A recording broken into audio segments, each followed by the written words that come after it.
পরমদয়াল পরম প্রেমময় শ্রী শ্রী ঠাকুরের শ্রী রাঙারাতু শ্রীচরণে আমার শতকোটি প্রণাম। সকলকে আমার আনন্দিত জয়গুরু। আমরা এমনই এক পৃথিবীতে থাকি যে পৃথিবীতে আমার স্বয়ং নারায়ণ আমাদের সঙ্গে বিরাজ করেন প্রতিনিয়ত, কিন্তু তবুও আমরা চলার পথে আমরা ভুলে যাই যে ভগবান বা ঈশ্বর বলে কেউ আছেন।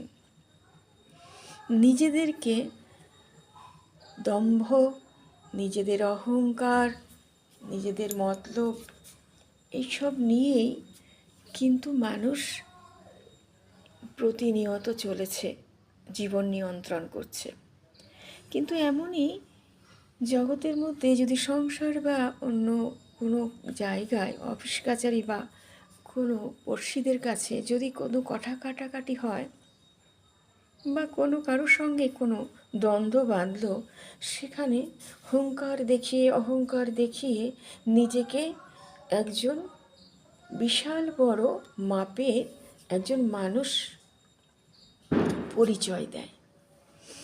কেন এই কথা বললি, কেন করলি, কিসের জন্য করলি, এই নিয়ে দ্বন্দ্ব করে করে অনেক বড় বিশাল আকারে সেটি পরিণত করে।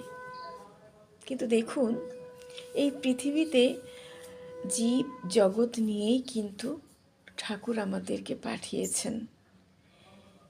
যার মধ্যে একটি আছে জীব, সরীসৃপ, সাপ।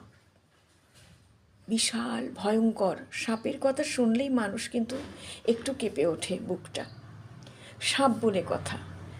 আজ পৃথিবীতে সমস্ত জায়গায় এই সাপ কিন্তু আছে, আর প্রতিদিন কিছু না কিছু মানুষ এই সাপের দংশনে মারাও যাচ্ছে, আবার কোনো কেউ ট্রিটমেন্ট করে হয়তো বেঁচেও যাচ্ছে তার লাখ।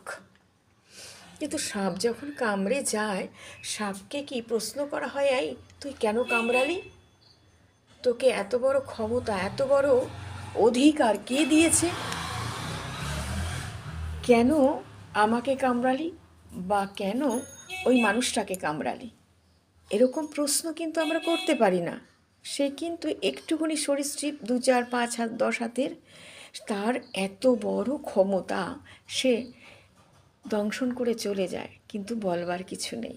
কিন্তু মানুষ যদি মুখ থেকে একটু কিছু বলে ফেলে বা খুনসুটি লাগে, সেখানে কিন্তু বিশাল দ্বন্দ্বের আকার নেয়। তাই আমরা এমনই এক জগতে বাস করি যেখানে ঠাকুরকে